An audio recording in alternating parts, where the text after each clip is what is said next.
Hello बच्चों, मैं आप सबका अपने YouTube चैनल में स्वागत करता हूं। आज हम लोग कक्षा अष्टम के गणित विषय में परिमेय संख्या रेशनल नंबर्स को जानेंगे।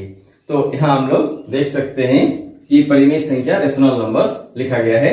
परिमेय संख्या रेशनल नंबर्स को पढ़ने से पहले हम लोग को सबसे पहले कुछ अन्य बातों को जानना जरूरी है, जैसे प्राकृत संख्या क्या है। तो बच्चों, जैसे आपको अगर कुछ सामान दे दिया जाए और उसे गिनने के लिए कहा जाए तो आप कैसे गिनेंगे? 1, 2, 3, 4, 5 इस प्रकार से गिनेंगे। तो इसे हम काउंटेबल नंबर अर्थात गणन संख्या कहते हैं। और इन्हीं संख्याओं को जो गिने जाने योग्य संख्याएं हैं, उन्हीं संख्याओं को प्राकृत संख्या कहा जाता है। यह 1 से शुरू होता है और अनंत तक आप इसे मान सकते हैं। तो इसे जो है इस प्रकार से लिख सकते हैं, गणन संख्याओं को प्राकृत संख्याएं कहते हैं। जैसे 1, 2, 3, 4 ये प्राकृत संख्याएं हैं। और उसके बाद जैसे अगर यहाँ पर हमारे पास एक कलम है तो हम कहते हैं कि एक कलम। अगर इस कलम को हटा दिया जाए और कहा जाए कि शून्य कलम, तो इसे हम देख सकते हैं? नहीं देख सकते। तो इसे हम गिन नहीं सकते हैं। तो ऐसी संख्या जिसे हम गिन नहीं सकते उसे क्या कह सकते हैं? उसे हम अनकाउंटेबल नंबर यानी कि अगणन संख्या कहते हैं। तो यदि प्राकृत संख्या में हम 0 यानी कि शून्य को शामिल कर लें तो वैसी संख्या के समूह को हम कहते हैं पूर्ण संख्या यानी कि होल नंबर। तो यहाँ वो लिखा गया है पूर्ण संख्या यानी कि होल नंबर। प्राकृत संख्याएं जब शून्य से शुरू होती है उसे पूर्ण संख्या यानी कि होल नंबर्स कहते हैं। जैसे 0, 1, 2, 3, 4, 5 इसमें देखें आप 1, 2, 3, 4, 5 से शुरू हुआ है, 1 से शुरू हुआ है, परंतु यहाँ पर 0 को शामिल कर लिया गया है, इसलिए यह एक पूर्ण संख्या है। पूर्ण संख्या है यानी कि होल नंबर्स है। उसके बाद आते हैं पूर्णांक यानी कि इंटीजर्स। तो कहते हैं कि सभी धनात्मक और पूर्ण संख्याओं और ऋणात्मक संख्याओं को एक साथ जब होने पर हम उसे पूर्णांक यानी कि इंटीजर्स कहते हैं। तो पूर्णांक भी 2 प्रकार के होते हैं, एक धनात्मक और एक ऋणात्मक। जैसे हम कह सकते हैं कि 5 रुपया उधार यानी कि -5 और 5 रुपया है मेरे पास यानी कि 5, ठीक है, +5। तो इस प्रकार से एक हो गया धनात्मक और एक हो गया ऋणात्मक। ऋणात्मक जो है इस प्रकार से हम जब इन संख्याओं को शून्य के साथ में एक समूह में लिखते हैं तो उसे इंटीजर्स कहते हैं यानी कि पूर्णांक कहते हैं। और इसके मध्य में 0 लिखा जाता है और 0 के दाईं ओर धनात्मक पूर्णांक संख्याओं को लिखा जाता है और बाईं ओर जो है ऋणात्मक पूर्णांक संख्याओं को लिखा जाता है। तो हम लोग एक बार फिर से समझ लेते हैं कि वैसे संख्याओं का समूह जिसमें शून्य भी शामिल हो और धनात्मक पूर्णांक संख्या और ऋणात्मक पूर्णांक संख्या शामिल हो, तो वैसे समूह को पूर्णांक यानी कि इंटीजर्स कहा जाता है। और यहाँ पर हम लोग लिख दिए हैं, जैसे यहाँ 1, 2, 3, 4, 5 इस प्रकार से ये धनात्मक पूर्णांक है और -1, 2, 3, 4, 5 जो है ये ऋणात्मक पूर्णांक है। और यहाँ पर शून्य ना तो धनात्मक है और ना ही ऋणात्मक है। शून्य जो है एक ऐसी संख्या है जो ना धनात्मक है ना ऋणात्मक है, क्योंकि हम इसे गिन ही नहीं सकते, ठीक है। शून्य का जो है महत्व किसी भी संख्या के पीछे अगर उसको शून्य को बैठाया जाता है तभी शून्य का महत्व होता है। अगर किसी संख्या के हम आगे बैठा देते हैं तो शून्य का कोई महत्व नहीं रहता है।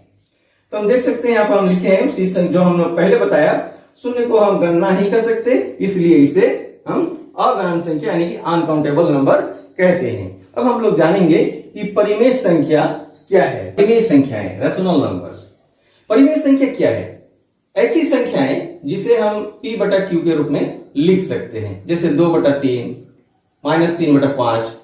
इसमें अंश या हर धनात्मक या ऋणात्मक हो सकते हैं, परंतु कभी भी हर जो है वो शून्य नहीं हो सकता है, ठीक है।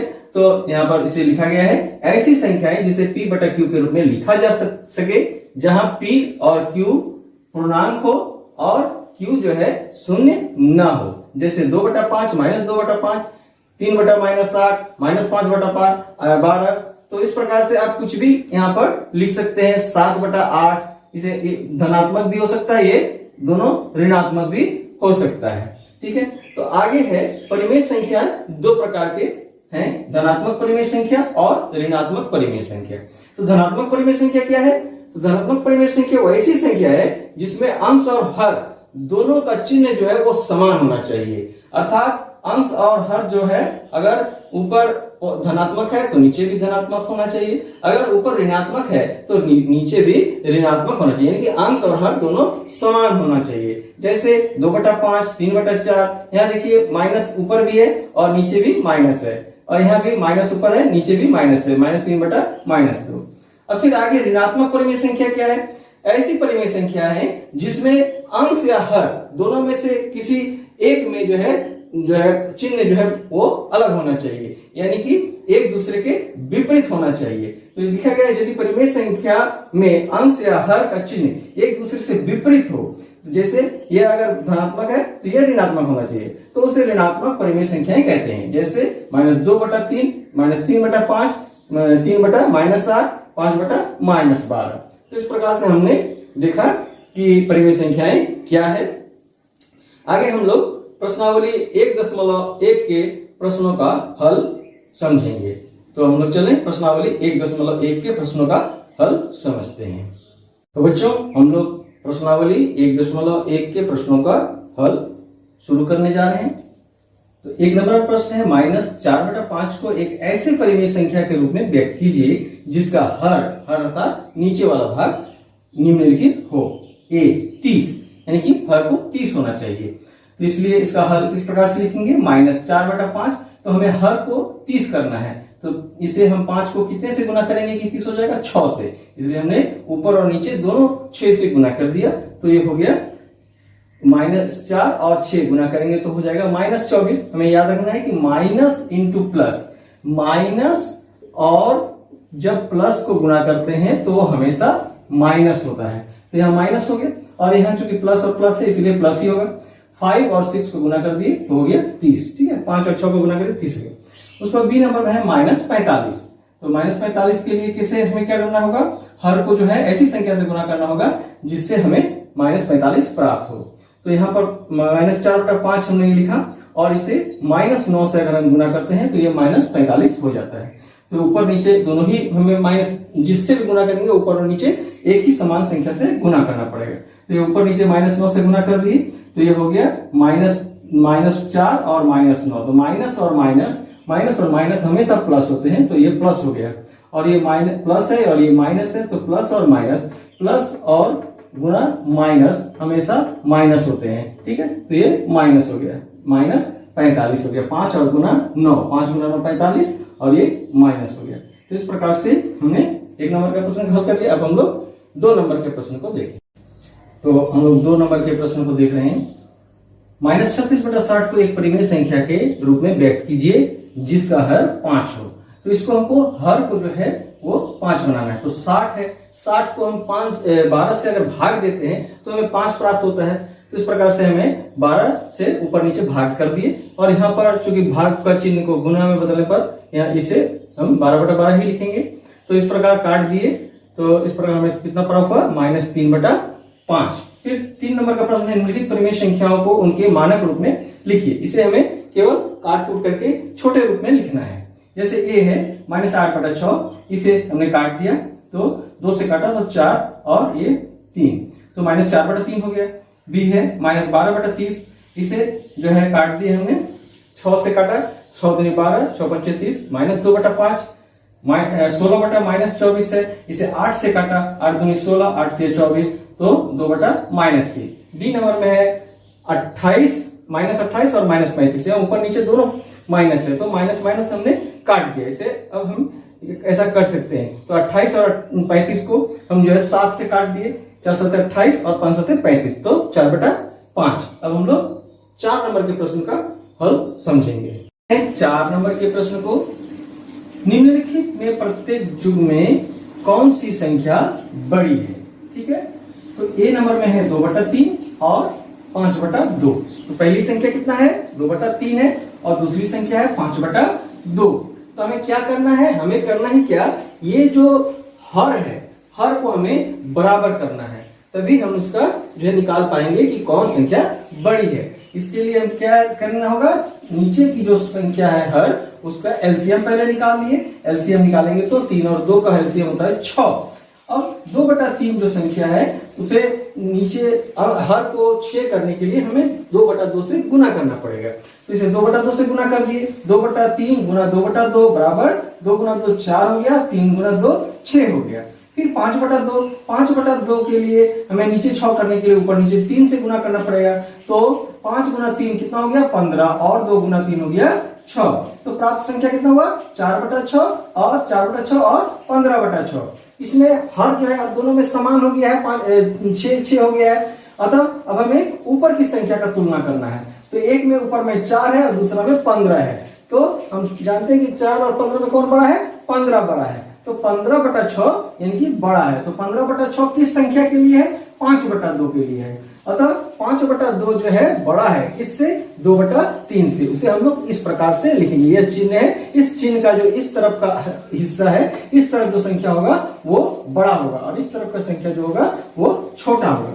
अब हम लोग इसके आगे के जो बी नंबर है उसको, तो जो बी नंबर में हम लोग देख रहे हैं कि 1/2 और 0 दिया गया है। तो कोई भी धनात्मक संख्या 0 से बड़ा होता है, इसलिए 1/2 बड़ा है 0 से, ठीक है। उसके बाद यह है -2/5 और 0।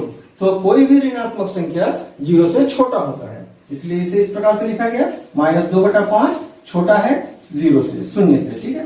उसके बाद है -4/7 और 4/7 3 नंबर में। इसमें हर जो है देखिए समान है, यानी कि 7 है। तो हमें केवल अंश की तुलना करना है। अंश एक में है -4 और दूसरे में है 4। तो -4 से 4 बड़ा होता है, इसलिए 4/7 बड़ा है। तो इसको हम लोग इस प्रकार से लिख देंगे, -4/7 इस प्रकार से चिन्ह देंगे और 4/7। उसके बाद फिर ई नंबर में है -5/6 और -4/3। तो यहाँ हम लोग क्या करेंगे, नीचे जो हर है उसका हम लोग एलसीएम निकालेंगे। तो एलसीएम कितना होगा, 6 होगा। 6 और 3 का एलसीएम 6 होगा, यानी कि हमें दोनों ही संख्या में हर को जो है 6 करना है। तो -5/6 में तो 6 है ही, इसलिए हम इसे 1/1 से गुना कर दिए, तो -5/6 हो गया। और फिर -4/3 में हर को 6 करने के लिए इसे ऊपर नीचे 2 से गुना करना पड़ा। तो ऊपर नीचे 2 से गुना कर देंगे तो इसे यह हो गया -4 और 2 गुना कर दिए -8 हो गया, 3 और 2 गुना कर दिए 6 हो गया। तो यहाँ पर हमें कौन कौन से संख्या प्राप्त हुआ, -5/6 और -8/6 प्राप्त हुआ। तो इस प्रकार से माइनस नीचे का जो हर है वो बराबर हो गया। अब हमें केवल अंश का तुलना करना है। तो माइनस जो संख्या है वो जितना यहाँ पर जो हम देख रहे हैं, जो जितना बड़ा होगा वो उतना छोटा होगा, यानी कि -5 जो है बड़ा है -8 की तुलना में। तो यहाँ पर हम देख सकते हैं -5/6 और -8/6 किसके लिए है, -4/3 के लिए। अतः हम इसको लिख सकते हैं -5/6 बड़ा है -4/3 से। अब हम लोग 5 नंबर के प्रश्न को 5 नंबर में दिया गया है कि संकेतों, यहाँ संकेत दिया गया है में से चुनकर रिक्त स्थानों को भरिए। ये नंबर भी दिया गया है -3/7, यहाँ जो है भरना है चिन्ह को 2/3। तो हमें क्या करना है, 7 और 3 का जो है एलसीएम निकालना है। 7 और 3 का एलसीएम होता है 21। तो फिर हमें -3/7 और 2/3 में दोनों में ही जो है हर को समान करने के लिए -3/7 को 3/3 से और 2/3 को 7/7 से गुना करना पड़ेगा। तो -3/7 को 3/3 से गुना करेंगे तो हो जाएगा -9/21 और 2/3 को 7/7 से गुना करेंगे तो हो जाएगा 14/21। तो इस प्रकार से जो प्राप्त संख्या है उसके अनुसार हम देख रहे हैं कि -3/7 जो है वो छोटा है 2/3 से। आगे बी नंबर में है -2/3 और 5/8। इसमें भी जो है हमें हर को समान करना है, इसलिए 3 और 8 का एलसीएम प्राप्त किए। एलसीएम जो है 24 होता है। तो दोनों को ही जो -2/3 में 24 करने के लिए 8/8 से और 5/8 को जो है 24 प्राप्त करने के लिए हर को 3/3 से गुना किए। तो इसमें गुना करने पर हमें प्राप्त हुआ -16/24 और इसमें गुना करने 3/3 से गुना करने पर प्राप्त हुआ 15/24। तो इसके अनुसार हम समझ सकते हैं कि यहाँ पर हर जो है बराबर है और ये माइनस में है और ये प्लस में है, अतः ये संख्या बड़ा है, यानी कि 5/8 बड़ा है और ये छोटा है। तो इसको इस प्रकार से लिखेंगे -2/3 छोटा है और 5/8 बड़ा है। उसके बाद सी नंबर में 0 है, उसके बाद 5/6 है। यहाँ पर जो है आपको चिन्ह को भरना है। तो हम जानते हैं कि कोई भी ऋणात्मक संख्या जो होती है वो 0 से जो है हमेशा छोटा होता है, यानी कि 0 बड़ा होता है। तो इसको हम लोग इस प्रकार के चिन्ह से लिखेंगे। और यहाँ हम लोग देख रहे हैं डी नंबर में -2 और बटा -3 दिया गया है। तो इस प्रकार से हम ऊपर नीचे जो माइनस इसको हटा देंगे तो यह केवल 2/3 है। तो यह धनात्मक संख्या है और धनात्मक कोई भी धनात्मक संख्या जो है वो 0 से बड़ा होता है। तो यहाँ पर हम लोग इस चिन्ह के द्वारा इसे दिखाएंगे। तो बच्चों आज हम लोग प्रश्नावली 1.1 में 1 से लेकर 5 तक के प्रश्नों का हल समझा। अगर आपको वीडियो अच्छा लगा हो तो वीडियो को लाइक करें। अगर आप पहली बार चैनल को देख रहे हैं तो चैनल को सब्सक्राइब करें और साथ ही अपने दोस्तों के बीच इसे ज्यादा से ज्यादा शेयर करें।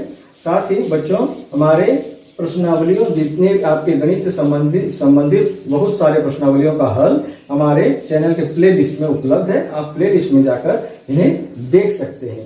तो बच्चों वीडियो में अंत तक बने रहने के लिए आप सबको बहुत बहुत धन्यवाद। मिलते हैं अगले वीडियो में।